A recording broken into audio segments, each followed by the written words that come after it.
¿Cómo va? Buenas, ¿cómo andamos? ¿Todo, todo bien, hermano? Bien, bien, ¿Me escuchás bien? te escucho vos. Impecable. Buenísimo. Sí, bien de bien. Ahí De estamos. una. Bueno, gracias por conectarte y sumarte. Capaz vamos empezando ahí, esperando un poco que se vaya uniendo la gente, pero ya paré contándole un poco, ya dejé en el comentario fijado ahí y ya pusimos en las redes y todo que vamos a estar hablando un poco de las elecciones de Honduras, con una victoria que ya podemos decir, por lo menos para acá, el campo popular, esperanzadora, aparte en un terreno muy difícil, que ya vamos a estar profundizando sobre ello. Pero bueno, unas elecciones que poco se habla, digamos, poco se le da vida acá en Uruguay, no sé cómo hay en Argentina, pero me imagino por ahí lo mismo, también viendo la prensa, que hay países que son marketineros y otros que no, o depende de los intereses del diario también. Pero bueno, estamos acá con Raúl Palencia desde Argentina, pero sos de Centroamérica. Presentate para la barra.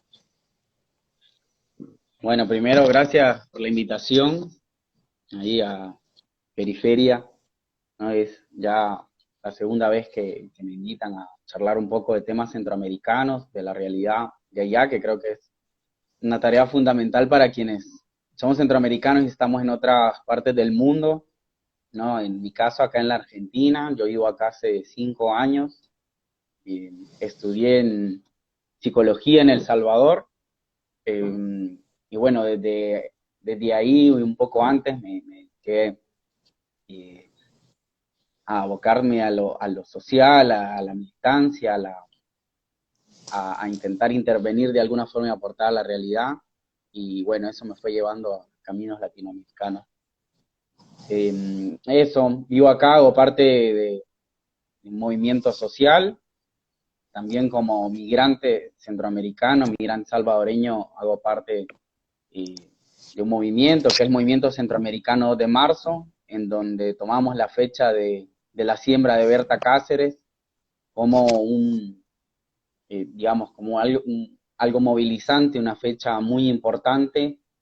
Nos parece que Berta, la siembra de Berta, su lucha, representa muchísimo las luchas en Centroamérica, y por eso también me pareció interesante atender la convocatoria y charlar un poquito sobre las elecciones en Honduras, ¿no? Porque creo que atraviesa muchísimo la región centroamericana en particular, y obviamente vamos a cerrar, digamos, un año con un mapa, eh, nada, con muchos elementos para analizar, digamos, con varios recambios, varias elecciones, y varios estallidos, varias movilizaciones que es importante hacer balance.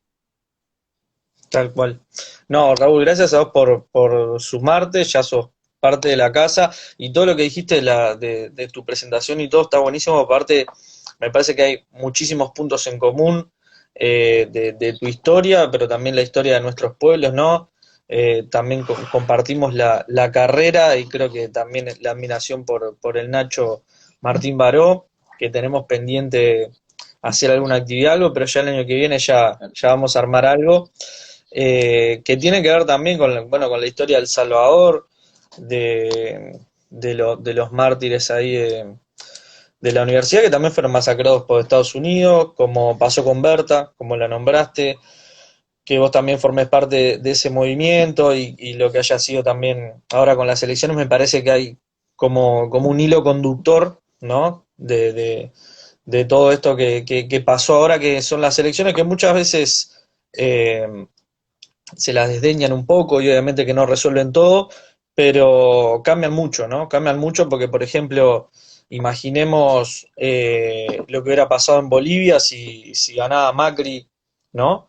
Si ganaba el PRO, no sé si hubiera contado el cuento o cómo hubiera sido la cosa, así que muchas veces con todas las críticas que se le puede también hacer al gobierno de Alberto Fernández, pero bueno, viendo desde un punto de vista un poco más, como vos decías, desde el mapa un poco más alejado, muchas veces unas elecciones salvan vidas y no es joda.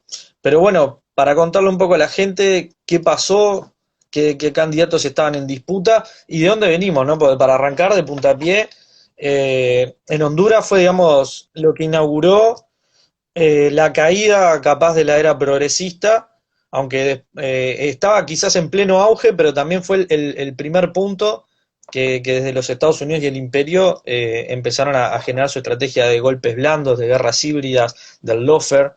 Así que si te parece empezar por ahí.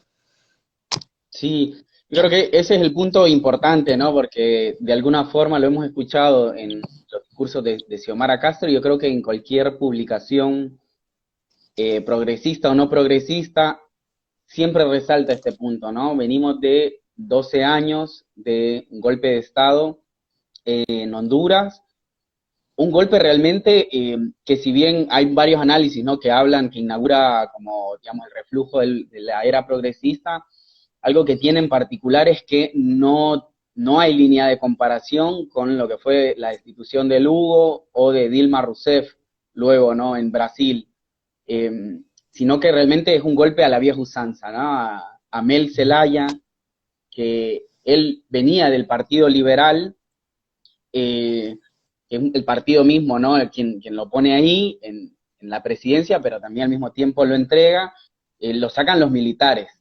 Y siempre este dato salta, ¿no? Y lo decimos mucho, ¿no? Lo sacaron en pijama en la madrugada, se lo llevan a Costa Rica, y de ahí comienza como todo un viaje, ¿no? Y también comienza un proceso que en Honduras marca estos 12 años, que tiene que ver de la movilización constante. Creo que venimos de 12 años realmente en donde el pueblo hondureño ha mostrado mucha capacidad de movilización y de convocatoria en diversos sectores, a tal punto incluso que en el 2009, que le dan el golpe a Mel, las próximas elecciones, eh, ya en el 2013, ¿no? La gana y se consolida la derecha, y en el 2017 tuvimos nuevamente elecciones y lo marcó un fraude que es a la vieja usanza también, ¿no? Y que realmente llama mucho la atención porque hemos visto fraudes con características de guerra híbrida, que hoy hablamos un poco de ese término, pero que en Honduras fue también a la vieja escuela, ¿no? Se va la luz en un conteo, cuando regresa la luz luego de casi una hora, lo que tenemos es un cambio en los resultados, ¿no? Iba ganando Salvador Narrala, claramente, y luego, bueno, se vuelve a reelegir Juan Orlando Fernández, Juan Orlando Hernández, perdón, que él se vuelve a poner como presidente a partir de un fraude y de haber cambiado la constitución también para reelegirse. Entonces, eso, venimos como de un contexto en donde muchas movilizaciones marcaron la agenda hondureña, y en donde siempre estuvo presente una consigna, que él fuera Jo, ¿no? Que son las siglas de Juan Orlando Hernández. El fuera Jo atravesó todas las movilizaciones posibles, porque sabían realmente de el personaje que había sido fraudulento, que ha establecido un narcoestado, ¿no? Que ha dado un protagonismo y una persecución de parte de los militares a todos los movimientos sociales, activistas, derechos humanos y más. Entonces, bueno, tenemos eso, un contexto con muchas movilizaciones que creo que hoy encuentra realmente en las urnas una voz y se manifiesta, ¿no? Creo que antes de comenzar con los candidatos, lo que fue la elección tuvo una participación casi del 70%, 68% de la participación, lo cual debe llamar mucho la atención en países, primero que nada, que son países en donde no es obligatoria la elección, ¿no? El Salvador también es parte, hay varios países. Chile tiene también esto mismo, que no fue hace mucho que hicieron ese cambio, y vimos los resultados también, ¿no? Yo creo que eso también hay que apuntarlo, porque venimos de procesos electorales que, si bien algunos han sido favorables para el campo popular, pero también con algunas cuestiones respecto a que tanto se legitiman las elecciones, ¿no? Y que tanto se reconocen como la herramienta capaz de cambiar el rumbo de un país. Entonces, bueno, yo Sí. creo que eso es muy importante señalarlo en estas elecciones en Honduras, porque la participación fue masiva. Tal cual. No, aparte, eso que vos decías, ¿no? A mí me gusta puntualizar siempre, hacer hincapié y lo voy a repetir siempre, la cuestión del doble rasero, la doble vara o la triple a veces que tienen los grandes medios de comunicación. Primero en invisibilizar todo lo que pasa en nuestro continente, pero de Centroamérica no sabemos nada, ¿no? Por ejemplo, acá que estamos en el Río de la Plata, lo único que nos llega es el narco, las maras, las caravanas hacia México, cuando hay algún huracán, y ta. Es más o menos eso lo que sabemos. Y por ejemplo, si hubiera sido al revés, si digamos, si las elecciones en Honduras hubieran tenido el porcentaje de asistencia y de votación que tuvo Chile, seguramente estarían hablando de fraude, seguramente raro que no haya salido la OEA a decir, porque hay números, como vos decías, casi 70% son incontrastables, ¿no? O sea, hay una cuestión de no se puede discutir eso. Entonces, eso, primero de invisibilizar y después cuando pasa empezar a tener otras cosas. Si hubiera pasado en otros países o cuando pasa a la inversa, sería muy difícil. Y después lo que vos decía que está bueno de subrayar es el tema del golpe a la vieja usanza, ¿no? Que Estados Unidos y sus lacayos locales también no tienen ningún prurito de usar a veces guerras híbridas 2.0, que usan las redes, de los golpes blandos, mecanismos sofisticados, pero cuando tienen que sacar los tanques, cuando tienen que usar las fuerzas castrenses, no tienen ningún problema. ¿Cómo fue más o menos antes de llegar a las elecciones de ayer este proceso que vos hablabas de los 12 años, ¿no? De movilización, de un narcoestado, ¿no? Por un lado, la resistencia que plantea Xiomara siempre en sus discursos y convivir con ese narcoestado, que también en los medios no se habla, nadie sabe quién es Jo, nadie sabe quién es este personaje porque está bastante bien protegido y se ve que hace bien los deberes. Totalmente. Sí, la verdad es que yo creo que es importante resaltar, digamos, el lugar geopolítico, primero que nada, de Centroamérica. ¿Por qué? Porque yo creo que no es gratuito que estando acá no nos llegue una información, eh, primero, obviamente, un poco más rica, digamos, con muchos más elementos, pero también que no tenga, si no es por alguno de estos elementos que son más controversiales, no conoces mucho de lo que pasa en Centroamérica. Yo creo que ahí hay que tener muy en claro que si bien Centroamérica son países chicos, bueno, con democracias todavía en desarrollo y demás balances que se hablan, desde la academia quizás a un nivel mucho más periférico que otros países, pero la verdad es que ahí tenés primero un acceso al Caribe, ¿no? Y Honduras cumple con todos esos requisitos, tiene acceso al Caribe, acceso al Pacífico, una riqueza en recursos naturales que es muy grande y hay intereses muy particulares, incluso geolocalizados, digamos, todo lo que es frontera con Nicaragua desde los 80 para acá ha sido un lugar de intervención, ¿no? La base misma de Palmerola, una base militar de Estados Unidos, bueno, no es una base militar hondureña, sino de Estados Unidos, hace punto ahí. Entonces, desde ahí es intentar controlar ese territorio, ¿no? Hay que tener en cuenta que Honduras no tuvo guerra civil ni procesos convulsionados, digamos, o insurgentes como lo tuvo El Salvador, Nicaragua y Guatemala, que están alrededor. Y siempre fue el centro neurálgico y hasta el día de hoy sigue siendo el laboratorio de todo lo que ocurre en Centroamérica. Entonces, un lugar de control, sobre todo militar. El Salvador tiene una de las embajadas norteamericanas, embajadas de Estados Unidos, más grandes, digamos, entre la segunda y la tercera, ¿no? La primera en su momento fue Afganistán.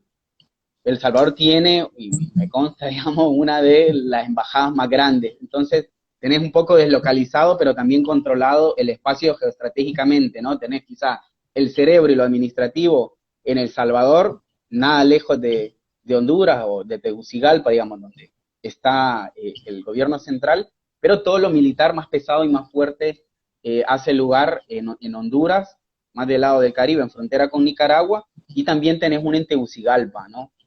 Que funciona ya hace más tiempo. Entonces todo lo que fue las contras, todo lo que fueron incursiones de entrenamiento y también de llegada a Guatemala, Guatemala, El Salvador, Nicaragua, tenía un lugar en Honduras, salían de ahí.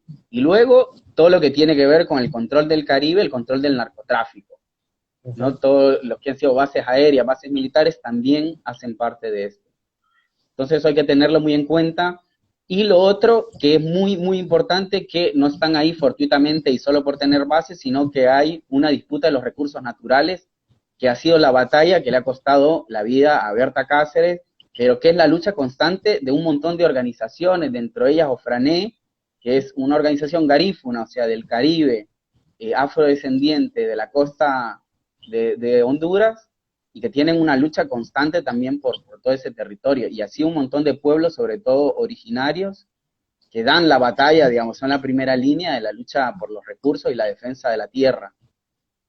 Tal cual. Y eso ahí es No, sobre todo por la palma africana, por la soja, por todo lo que es el monocultivo, y de ahí las maderas, bueno, digamos, todo lo que es riqueza de recurso natural, lo disputan ahí. sí. No, está buenísimo esto porque, bueno, la otra vez conversando con Agustina el tema de las elecciones de Venezuela, veíamos también el tema de lo que implica, según los ojos del imperio, el eje del mal, y vos bien planteabas ahí la frontera con Nicaragua y todo, la proximidad, la importancia de estas elecciones, ¿no? Porque, como decíamos, no todo se agota ahí, ni es un absoluto, pero sí es otro panorama con respecto a lo que puede ser. Tuvimos elecciones recientes en Nicaragua para apuntalar ese proceso, para generar otro tipo de diálogo, otro asedio, pero está bueno ir eso, ampliando el zoom y mirar y decir, bueno, esto no es una disputa solo política partidaria, sino todos los intereses que hay detrás, como vos planteás, que son muchísimos, de las bases militares. A ver, y todo lo que venías diciendo explica cada vez mucho más por qué lo primero que se ataca es a Celaya y es a Honduras, ¿no? Y de la manera que se hace. Porque si se empieza a destapar algo ahí teniendo Nicaragua allá cerca, y en esa época, o con Chávez vivo, con Néstor, todo con el Frente Amplio, con Lula, hubiera sido bastante importante. Por eso también yo creo que poco se habla de Centroamérica por la importancia que tiene.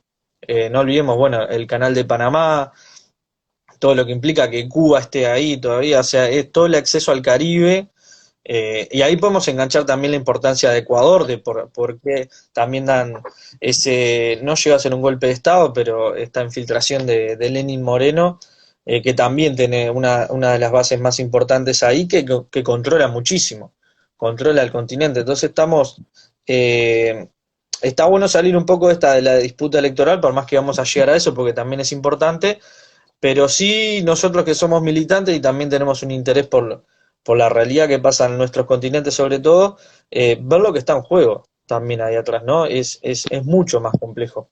Capaz estaría bueno, y me gustaría también contar un poco de la lucha de Berta Cáceres, ¿no? Para que no quede en el olvido, por más que siempre la tenemos presente, y sobre todo también en tu movimiento, de lo que fue Berta Cáceres, contra quién peleaba, de la manera que terminó y la importancia también de que se la rescate en esta victoria. Sí, bueno, la historia de Berta es muy interesante, ¿no? Primero que nada, esto sin ánimo de nacionalismo, pero Berta se forma en El Salvador, digamos, en la guerra de insurgencia del Salvador, en una de las fracciones del Frente Farabundo Martí. ¿Y por qué digo esto? Porque ella en su primer momento es de alguna forma internacionalista, digamos, y arranca como que sus primeros procesos organizativos, eh, digamos, de mayor incidencia son ahí. Y luego ella es de una región en frontera con El Salvador, que es Intibucá. Son tierras con ríos muy importantes para Centroamérica, ¿no? Digamos, las arterias más importantes, las venas más importantes de Centroamérica en materia de agua. Nosotros llevamos una lucha por el agua muy grande en El Salvador y en Centroamérica en general. Y ella comenzó a organizar primero porque su raíz, digamos, su gran identidad tiene que ver eh, con los pueblos originarios. ¿no? Ella es lenca, de origen lenca, es un pueblo de hace varios siglos ya en la región centroamericana, y ella ahí tenía una identidad muy fuerte que la llevó a comenzar a impulsar el COPIN, ¿no? El Comité de Organizaciones Populares Indígenas de Honduras, y comienza a nuclear a toda esta gente. Y hay una lucha ahí que es muy importante, que es la defensa del río Hualcarque, que ahí se estaba dando justo un proyecto de una planta eléctrica, ¿no? Que iba a tener todo un impacto medioambiental muy grande, iba a generar contaminación, pero también desidia, pobreza y demás. Y ella ahí se da una lucha con el pueblo, ¿no? Con el pueblo lenca. Entonces ahí es donde comienza toda una persecución, porque realmente ellos lograron frenar a esta transnacional que era Pacific Rim en su momento, si no me acuerdo mal, pero es una empresa canadiense que obviamente en asociación, digamos, con concesiones con el gobierno hondureño, estaba queriendo poner esta represa ahí. Y es por eso mismo que ella se le empieza a perseguir, y lo que también hay en el medio, digamos, que es importante entender es que si bien Mel Zelaya en su momento, cuando él asume y demás, tiene un perfil mucho más quizás al centro, digamos, conciliador y demás, aparte porque llega con el Partido Liberal, pero él empieza a dar todo un giro, primero que nada, internacional con lo que era el ALBA TCP, ¿no? Y todo el ALBA Petróleo, pero también él quería impulsar algo que para Berta fue una bandera de batalla, que es refundar Honduras, ¿no? Y él quería volver a hacer un proceso constituyente. Él cuando comienza a hablar de esto mismo es que empieza a tener una serie de problemas que terminan luego en un golpe de Estado. Entonces, la lucha de Berta es muy importante por esto mismo, porque logra, primero que nada, articular ya, luego de muchos años, una serie de territorios, todos relacionados con la misma problemática, todos por la defensa de la tierra, y ya lo empieza a hacer también a lo largo de toda Honduras y a lo largo de Centroamérica, y hoy podemos decir que también en Latinoamérica y el mundo, porque ella vino acá a Argentina, estuvo con el MST en Brasil, ella fue levantando un perfil muy importante en cuanto a una luchadora muy guerrera, lenca, que defendía el agua y defendía la tierra, ¿no? Con toda una cosmovisión que acompañaba su lucha. Entonces, por eso que a Berta la persiguen y la terminan asesinando, sicarios, digamos, pagados por la misma empresa, los Atala, ¿no? Que tenían parte de esta concesionaria, se vieron involucrados. Y que también hay que decirlo, porque en estos últimos años lo que vimos fue una lucha muy importante por justicia por Berta, que no fue menor, digamos, en este proceso incluso electoral, porque se lograron, si bien no se han llegado, no está la consigna, faltan los Atala, porque no se llegaron a los autores intelectuales, sino a los autores materiales, pero sí se ha visto, digamos, algunos trazos de justicia, muy chiquitos, digamos, no nos alcanzan, obviamente, pero se dieron algunos pasos en ese sentido y tuvo una campaña de mucha recepción. Entonces Berta, ¿no? Como que ella logra ser un símbolo que aglutina muchas de las luchas del pueblo hondureño, ¿no? Que es muy amplia y es muy diversa, incluso obviamente en las urnas, pero la lucha de los pueblos originarios por defensa del territorio ha sido una lucha muy inspiradora. Yo creo que eso es lo más importante de resaltar de Berta. Sí. No, esto que planteás de Berta, sobre todo el desenlace trágico, ¿no? No hace más que a mí obviamente me deja la conclusión, cuando a veces se dice, no, ya estamos en el siglo XXI, sociedades avanzadas, esto no va a pasar de vuelta, capaz como la película La Ola, no sé si la viste, que es ambientada en Alemania, pero en realidad la historia real es en Estados Unidos, dice, no, un golpe de Estado de vuelta, una dictadura de vuelta, no, esto no puede pasar, y lo que pasó en Honduras es lo que pasó en la década del 70, esto que decía, bueno, del golpe de Estado cómo fue, de cómo se venía manejando, del fraude electoral a la vieja usanza, y a su vez el asesinato de Berta, que es una empresa, una multinacional, con sicarios matando a la piedra en el zapato, ¿no? Así, o sea, y estamos hablando también de siglo XXI, entonces, nos deja una enseñanza, es duro, ¿no? Es trágico, pero que el enemigo cuando tiene que usar cualquier tipo de arma, que no tiene fecha de vencimiento, o cualquier tipo de estrategia, lo hace, pero también, para no ser tan pesimista o apocalíptico, como vos decías, ¿no? La siembra de Berta dejó semillas en varios lugares del continente y vaya si prendieron. ¿En qué quedó un poco? Bueno, hace poco también hubo, como vos decías, un pequeño avance con respecto a los asesinos y no sé si hubo un empresario también que estuvo juzgado. Falta igual, falta. Pero bueno, ¿qué pasó desde el asesinato de Berta, desde el golpe de Mel? ¿Cómo fue la reacción de la población y cómo se llegó hasta hoy? Yo creo que digamos, desde los primeros momentos se empezó a ver mucha movilización en la calle, ¿no? Es en todos los ámbitos, digamos, y en todos los niveles. Cuando pasa el golpe de Mel, sale la gente a la calle, incluso hay todo un despliegue, digamos, sobre todo en la capital, pero en varios otros territorios, eh, un poco, si querés, ¿no? Como muy convulsionado, desordenado, si querés, espontaneísta, con justa razón, pero que luego a lo largo del tiempo toda esa gente que salió a la calle, que estuvo presente en universidades, que se hizo presente en los centros de gobierno, en los centros de poder, eh, era quien luego también salían a las diferentes, o en los diferentes momentos de estallido que tuvo Honduras, que no fueron pocos, hubieron varios en el tiempo, ¿no? Del 2009 hasta la fecha. Entonces, luego de esto, hay sin duda un camino, primero electoral que se hace, institucional, digamos, y partidario, que tiene que ver con, primero, el retorno de Mel a fundar, perdón, Libre, ¿no? Que él ya funda un partido, obviamente, ya con su impronta y con su línea, eh, para poder comenzar a disputar lo institucional, pero también se hacen una serie también de articulaciones y movimientos amplios en contra de la dictadura de Jo, en contra de los sedes, ¿no? En contra de todo lo que era la política más neoliberal. Entonces, eso que en un momento fue espontáneo, luego fue tomando forma y fue generando espacios políticos de respuesta, ¿no? Y obviamente con agenda, en donde tenías al COPIN o Franey y un montón de organizaciones más, estudiantiles, sindicales y demás, dando Que no pasa respuesta, ¿no? seguido, Y denunciando. ¿Cómo?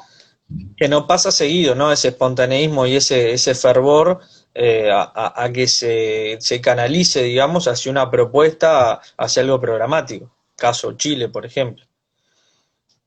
No, totalmente. Yo creo que eso es rescatable, digamos, de las elecciones de hoy, porque fueron pasando algunas cuestiones de los armados electorales que fueron en función de realmente generar una coalición que pudiera y que pueda, y como lo hizo, sacar la dictadura de Juan Orlando, ¿no? En donde vos estuviste en un primer momento quizás algo más fragmentado, pero que luego fue convergiendo, digamos, en una coalición que realmente disputara. Yo creo que eso es bastante importante de señalarlo.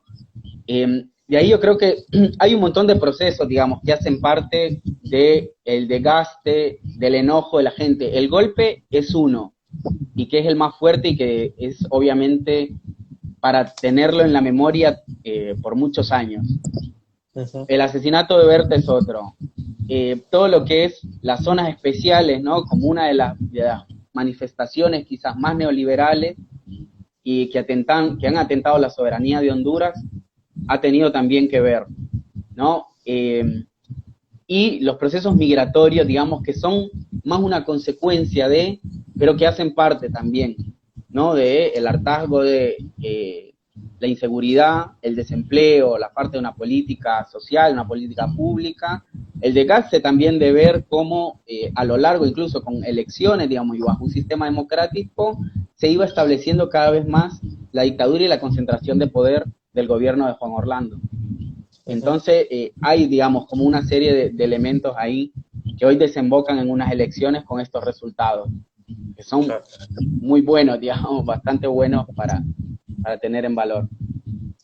Tal cual. Y en breves, porque tampoco vamos a hacer un raconto, porque pasaron muchas cosas, pero en breves líneas, ¿qué fue o cuáles fueron las políticas más fuertes, los hechos más destacables del gobierno de Juan Orlando, ¿no? Porque yo me acuerdo en otro trabajo que tuve, una compañera se iba porque su marido consiguió trabajo en El Salvador, y dije, bueno, en Honduras, perdón, no sé qué, yo voy. Y justo fue ahí cuando estaba esa especie de autogolpe que se dio y toque de queda, etcétera. Y iba ciega, ni idea, se enteró por mí en ese momento que estaba pasando eso. Pero, ¿qué ha pasado en estos años? Bueno, yo creo que la primera, como que ha sido bandera, digamos, de todo esto, tiene que ver obviamente con una política neoliberal, que son las zonas especiales, ¿no?, de desarrollo, y que lo que buscaban y lo que hizo fue en diferentes territorios generar una especie de marco legal que a capitales extranjeros, transnacionales, ¿no?, o multinacionales le permitiera eh, anclar ahí un proyecto de desarrollo, digamos, porque en realidad era de explotación de los recursos, con una serie de propuestas, ¿no? En algunos casos era un extractivismo quizás más bravo, digamos, generar monocultivo, extraer maderas preciosas, digamos, maderas, ¿no?, ancestrales incluso. En otros era hacer una suerte de maquilas, ¿no?, de Ujú. textiles, explotando a la gente y aprovechando la mano de obra y demás. En otras hidroeléctricas y así, cada manifestación, pero que lo que tenía era realmente un excedente de impuestos y una dificultad para recaudar al menos a través del Estado formalmente. Por debajo, obviamente, sabemos que se daban una serie de acuerdos y arreglos, que obviamente eso en ningún momento se intentaba o se quiso blanquear, pero que sabíamos que sucedía. Entonces lo de las sedes para mí es un aglutinador muy importante, porque luego de eso se da las reformas salariales, los recortes, una serie de otras cuestiones que generaron movilizaciones muy importantes, pero que también eran parte, digamos, de todo este paquete más neoliberal. Lo otro que sucedió ya más hacia estos tiempos, digamos, estamos hablando de 12 años, ¿no?, fue la concentración del poder en el Ejecutivo, ¿no? Ahí hubo hace un par de años una concentración fuerte a través de una ley, que era la ley para la optimización de la administración, que lo que hacía era darle al Ejecutivo la potestad total, ¿no?, de manejar el presupuesto de la nación, básicamente. Y Ujú. una serie de otras legislaciones que le permitía, obviamente, hacer lo que ellos querían.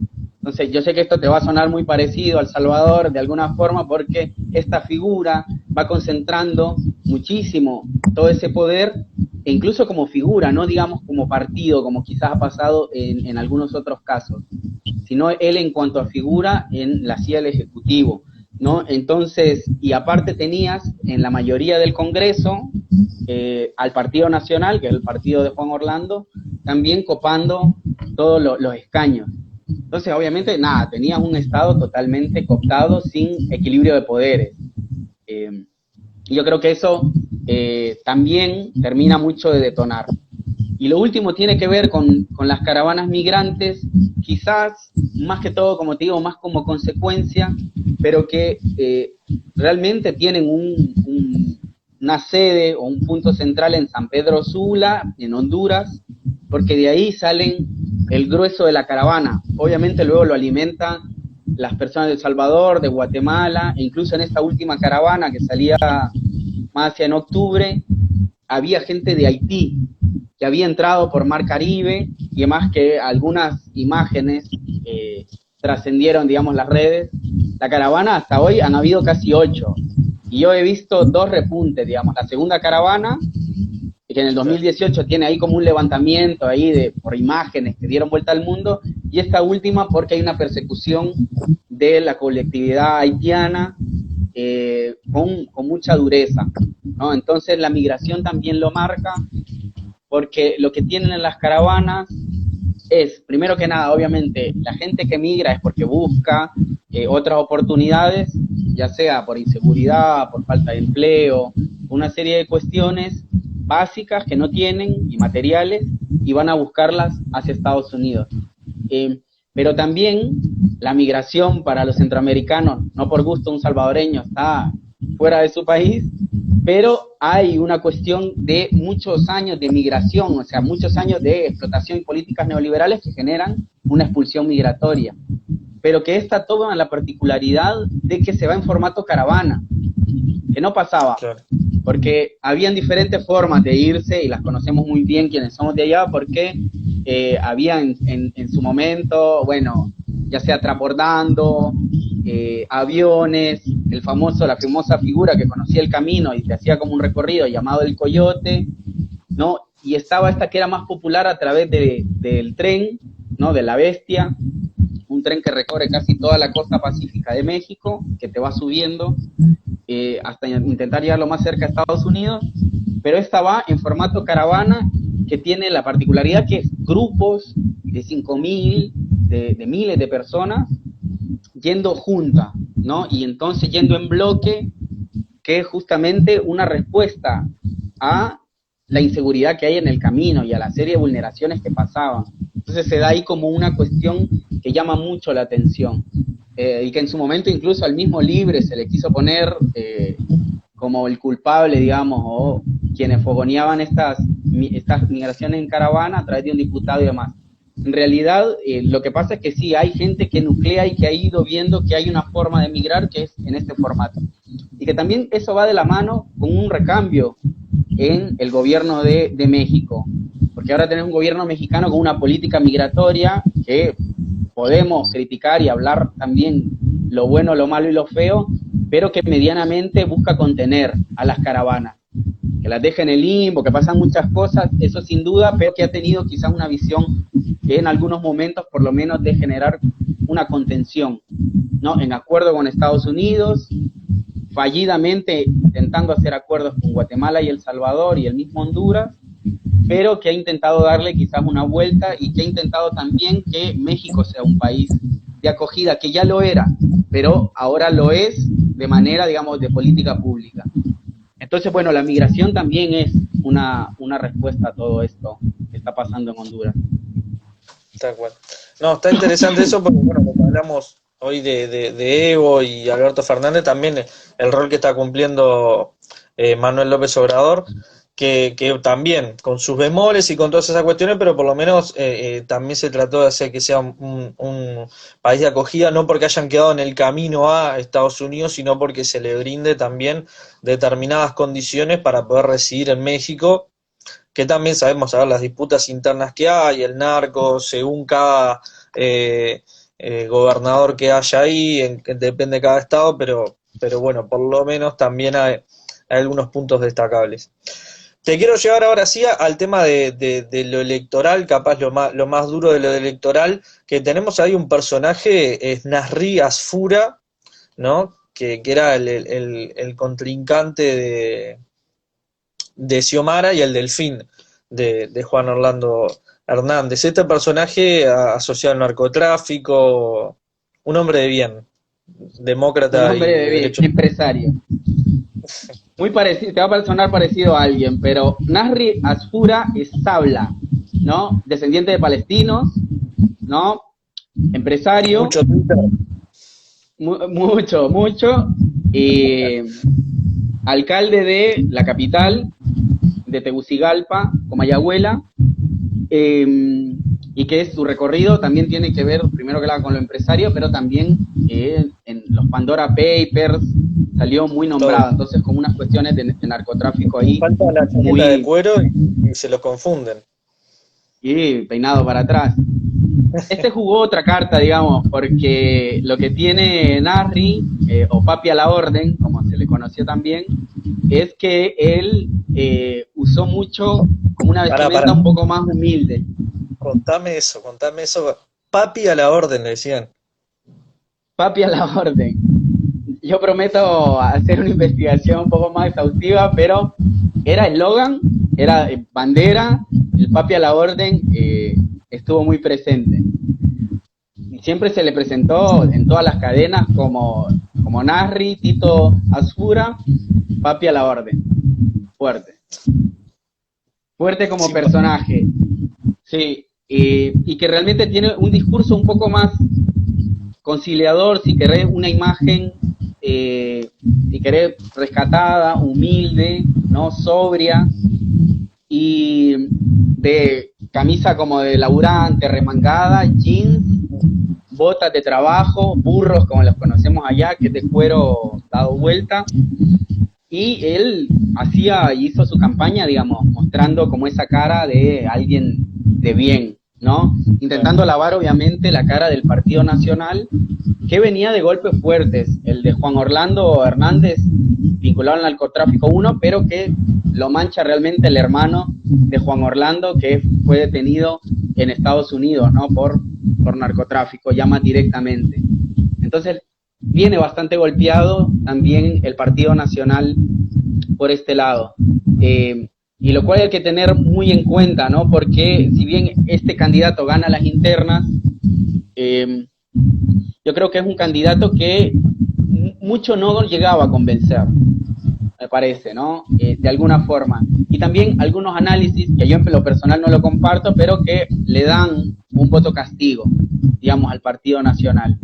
Que intentan explicar con eso el triunfo de Xiomara. La verdad es que hay muchísimos otros elementos para ver de por qué gana una mujer las elecciones, digamos. Pero Papi a la Orden era este personaje, digamos, que hoy levanta un 35% aproximadamente en votos, y que se queda en No, segundo lugar. no me repitas más ese eslogan que me hace mal. No, pero, no, es Ah, es una tremendo, es locura, es tremendo. una locura. No, pero bueno, esto hablando en serio, el tema, bueno, la importancia de Xiomara, también la primer mujer presidenta en Honduras, con todo lo que implica también geopolíticamente y esto, por ejemplo, bueno, hoy yo estaba viendo en Twitter y también lo había publicado, lo que implica en el mundo, porque por ejemplo Honduras es uno de los pocos países de los 15 que reconoce a Taiwán como país soberano, independiente, y Honduras no tiene relaciones diplomáticas con China, y ahora Xiomara se posicionó, digamos, eh, para tener relaciones con China, entonces cambia también el eje, y obviamente eso es algo que a Estados Unidos no le va a gustar, pero aparte de eso, ¿cuáles son, digamos, capaz los ejes más importantes? No te digo yendo a la campaña, pero sí más allá de lo que ha propuesto, ¿me explico? O sea, ¿por dónde va, digamos, el camino de esto? ¿Hay una cuestión de esto de refundar Honduras? ¿Están las correlaciones de fuerzas para hacer una constituyente? ¿O el golpe ha sido bastante que todavía hay que esperar? La verdad que yo creo que esto es lo interesante para que lo podamos analizar acá, que Xiomara Castro, eso, a nivel simbólico, es mujer, no viene muy por dentro de la política, porque realmente lo que a ella la termina abocando no es obviamente su relación con Manuel Zelaya, sino que a raíz del golpe, ella y durante también el mandato de Zelaya, ella va teniendo como un acercamiento muy de la mano con él, pero muy territorial, digamos, como una mirada de ir viendo cómo funciona el Estado, pero también mucho las necesidades de la gente. Entonces, es como una figura que siempre se le vio ahí, pero que no estuvo por dentro, sino hasta que se comenzó a candidatear, digamos. Pero tiene como esto Xiomara. Y luego también me parece como interesante que sus propuestas son muy duras, digamos, muy radicales. Algunas nos gustarían mucho, pero entendiendo también y analizando una América Latina muy corrida a la derecha, digamos, ahorita quizás con un momento que podemos ver un poco, un horizonte un poco más favorable, pero que realmente, vos dirías, no sé si en una campaña yo hablaría, por ejemplo, de un Estado socialista democrático, ¿no? O de una constituyente. Y ella lo hizo, y lo hace, digamos. Entonces, bueno, hay como propuestas ahí muy importantes. Hay una propuesta de hablar directamente de tejer relaciones con China, ¿no? Así como parte de... Hay también una propuesta de sacar la ley de los sedes, ¿no? Y sacar esa política neoliberal de cuajo. Entonces, digamos, para hacer un momento difícil, han habido unas propuestas muy osadas y que lo vemos complicado, y yo aquí pienso un poco en Pedrito Castillo, digamos, y en las elecciones que vimos este año, en donde vimos, si bien un personaje muy radical, ¿no? Como es el profe Pedro, con propuestas muy interesantes, ¿no? Que nos pueden enamorar más o menos, pero que sabemos que quizás no es el escenario, y que vemos como eso tiene una dificultad en algunos momentos. Xiomara lleva adelante ese programa, y está, obviamente va a haber que buscar una correlación, porque ya te digo, tenés un congreso copado, digamos, por el Partido Nacional, y hay que ver si con los números se va a lograr llegar a una bancada que más o menos acuerde. Pero realmente hay una serie digamos, de propuestas que son muy interesantes, digamos, para ver, y que eso con qué gabinete se forma, porque tenemos una coalición, no es solo el Partido Libre. Hay otra serie de espacios políticos que están ahí. El mismo Salvador Narral hace parte, y él se corre también de candidatura por su espacio, y pasa a ser diputado, ¿no? Dentro de la propuesta de Libre. Entonces hay que ver, ¿no?, cómo se configura realmente el escenario para poder llevar adelante estas propuestas. Uh-huh. No, tiraste unas puntas que son para analizar y para prestarle atención, porque, por ejemplo, esto que decías, que lo que propongan campaña, con todos los, digamos, los puntos suspensivos que se le pueda poner para luego conformar gobierno, pero a ver, me paro del otro lado, ¿no? La derecha, la otra derecha, ha hecho cualquier cosa en campaña, ¿no? Cosas aberrantes, cosas anticonstitucionales incluso, y así todos ganan, o así todo les va bien en varios países. Bueno, ahora está el caso claro de Kast en Chile, que es un chetista confeso, ¿no? Y las cuestiones, bueno, estamos hablando de lo migratorio. Él plantea hacer una zanja con la frontera norte de Chile, ¿no? Entonces es interesante que se la juegue en ese momento, ¿no? Aparte es la esposa de, pero no queremos recordarla como la esposa de, como si fuera a Xiomara, ¿no? Un florero, sino en realidad lo simbólico que implica que ser la esposa del último presidente progresista, lo que sea, y al presidente que le dieron un golpe de Estado y que inauguró, digamos, esa etapa de golpes, ¿no? O sea, lo que eso implica, que sea la compañera de él. Lo de China también es muy interesante. Y después esto que lo ponías muy bien con Pedro Castillo, creo que es paradigmático, ¿no? Cómo se conforma el gabinete, bueno, cómo es también estar en una coalición o en un frente. Se ve en el Frente de Todos, acá en el Frente de Amplio se ve hace 50 años que mal o bien se ha sabido equilibrar ahí con todas sus cuestiones, pero es como que a lo largo de medio siglo ha sabido mantener el equilibrio, pero a su vez vemos también las estrategias de la derecha, ¿no? Porque, bueno, Perú con sus particularidades, ¿no? Porque viene de un proceso que, repito, si fuera en otro país estarían chillando todos los medios, pero tenemos un expresidente que se suicidó, que quiso pedir asilo político acá, muchísima corrupción, muchísima. Y bueno, ya va perdiendo como 10 ministros Pedro Castillo, más o menos. Entonces, y ahora está esta cuestión de vacancia moral para el presidente, etcétera, etcétera, que también es importante esto, la importancia de haber ganado, pero tampoco te asegura nada, ¿no? ¿Cómo quedaría el Congreso y cómo están los balances, digamos, dentro de la coalición, ¿no? ¿Qué partidos la conforman y para dónde vos decís que puede ir? Sí, bueno, primero eso, tenés como diferentes sectores ya en el mismo Libre, algunos sí, si querés, un poco más de izquierda, otros más moderados. Entonces ya ahí, ya Libre tiene sus propias disputas, ¿no? De ahí todo lo que es la Honduras humana, creo que fue un poco el eslogan, ¿no? Como de coalición. Me recuerda mucho, ¿no?, a la Colombia humana de Petro, y que ahí tenés diferentes espacios. Bueno, el del Nasralla es uno de los más fuertes, obviamente porque era el candidato de las últimas elecciones, el que pierde por este fraude que cuento yo, ¿no?, que es bastante polémico. Y ahí, bueno, tenés una serie de fracciones un poco más chicas, pero que obviamente van a querer su espacio, digamos, de poder.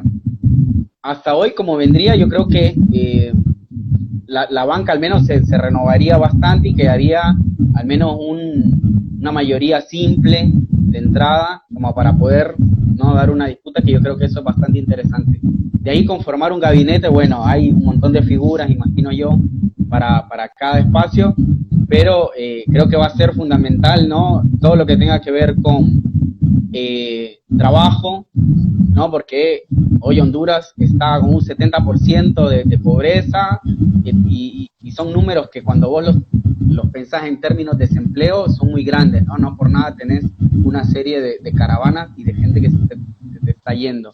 De ahí el otro tiene que ver obviamente con seguridad y de ahí, bueno, todo lo que es el tema internacional.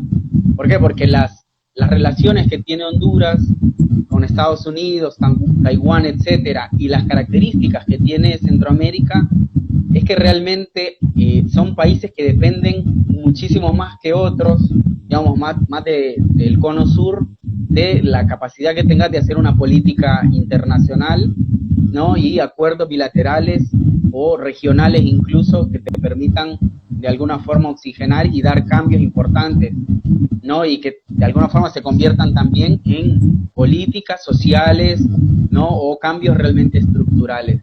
Entonces yo creo que ahí por lo menos hay un par de ministerios que va a ser interesante ver qué figura, si es más cercana a Xiomara, ¿no? Si la termina ocupando el mismo Mel, ¿no? Como figura fuerte, que él si bien en algunas declaraciones ya dijo que donde lo quiera poner su compañera, él va a ir, si le toca ir a cuidar a los nietos, se va a cuidar a los nietos, pero que eso, vas a tener algunas figuras que van a ser importantes ahí, que yo creo que eso va a ser interesante. El tema también hasta hoy es que al día de hoy, digamos, al minuto actual, ni el Partido Nacional ni el Partido Liberal han hecho algún tipo de declaración en reconocimiento a los resultados. Y la CNE, en algunas de sus declaraciones del presidente del Consejo Electoral, ya dijo, ¿no?, que constitucionalmente tiene 30 días para reconocerlo, ¿no? O sea, cosa que no te lo está reconociendo en estos días. Entonces, bueno, estamos muy atentos, la verdad. Y aquí, citando a Martín Baró, no es que tengamos una indefensión aprendida, tan metida, digamos, y siempre la esperanza por delante, pero en realidad hay que estar muy atentos a lo que va pasando en Honduras, porque hay una serie, ¿no? Hay todos unos antecedentes que le estuvimos hablando ahorita, que te dan o te despiertan alarmas para estar no atentos. La gente está en las calles, está bancando, que se den los resultados cada vez, ¿no? Que se vaya haciendo esa actualización. Yo hasta hace poco entré y no había una actualización que no fue la del mediodía. Entonces, hay que estar ahí como muy atentos a lo que pasa. Tal cual. Eso te lo iba a apuntar porque ya que no haya, o sea, primero no solo que no hubo reconocimiento, sino que él también se dio como ganador en la noche de votación, ya cuando los números, cuando ya había una tendencia, ¿no? A que iba a salir segundo y por varios puntos, ¿no? Cuando creo en un momento iba por 20 puntos. Entonces ya podemos ver ahí una cuestión de que cómo puede venir la mano. No se dijo nada de fraude por ahora, pero no se puede dar. La OEA no se ha pronunciado por lo que he visto, capaz que sí, pero ahora en esto no ha dicho nada Almagro, que no sabe si es bueno o malo, que está preparando, o porque no puede decir lo que siempre dice, que es fraude, o si está armando algo por detrás. Los Estados Unidos creo que tampoco se pronunció, no he visto nada de la embajada, no. Es como, están viendo a ver si es demasiado contundente, me parece que es bastante inapelable la victoria, pero es para ver.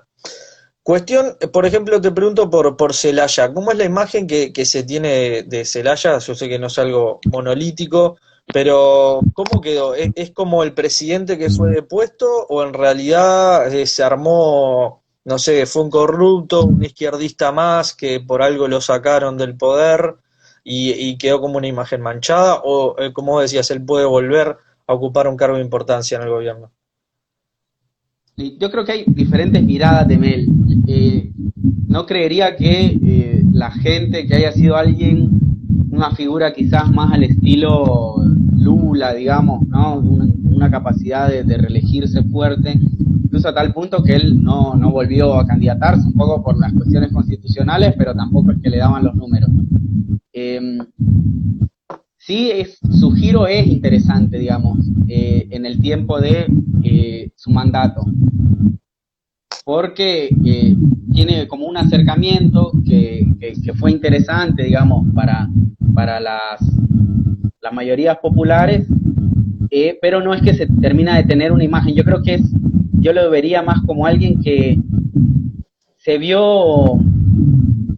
o que despertó esta cuestión de le faltó todavía un poco para ver qué podía hacer, ¿no? Sin embargo, siempre fue una figura que estuvo al centro de algunos debates, y eso creo que es importante, ¿no? Y siempre articulado de alguna forma u otra, y también incluso hacia afuera. Él es parte del Grupo de Puebla, no es cualquier, digamos, figura, sino que una figura que es importante, y sigue siendo a nivel internacional. Después hace algunas declaraciones con las que no vamos a estar para nada de acuerdo, ¿no? Sobre todo a favor de Nayib Bukele, pero bueno, hay que ver realmente cómo él es en cuanto a figura, pero sin duda es un actor político que es importante. Y luego también incluso el mismo Salvador Nasralla es una figura que no viene, digamos, ni de la izquierda, ni de la militancia, ni demás, pero ha tenido carisma, ha dado batallas interesantes y ha hecho campañas interesantes también, entonces se le tiene como bastante, digamos, en cuenta. Tal cual. Bueno, Salva, te hago la última, y obviamente si hay alguna novedad o algo te vamos a andar convocando, pero ya te agradecemos por tu tiempo, tu análisis y toda tu data, y realmente te agradecemos que puedas traer de primera mano lo que pasa ahí, porque la verdad, análisis como esto no se encuentran. Acá en Uruguay por lo menos no se encuentran, de poder tener toda una data bien acabada, no solo de tu caso de Salvador o en este caso Honduras, sino de todo lo que implica Centroamérica y el Caribe. Una reflexión final, ¿cómo la ves? ¿Cuál es tu esperanza, tu análisis, tu futurología con respecto a este momento?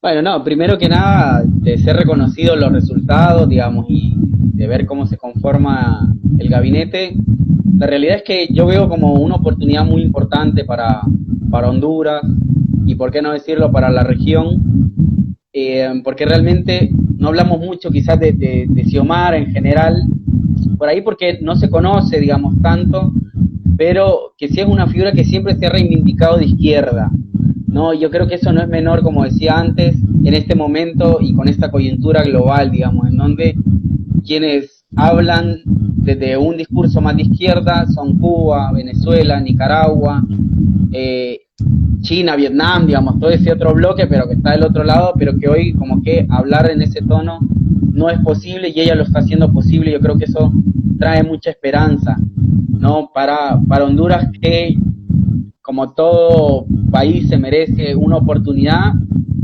sin duda, y que también hay una correlación de fuerzas importante y por detrás de Xiomara. Yo creo que eso también me parece que da un aliento, porque lo que se vaya a lograr hacer se va a hacer de esa forma, en consonancia con el pueblo movilizado.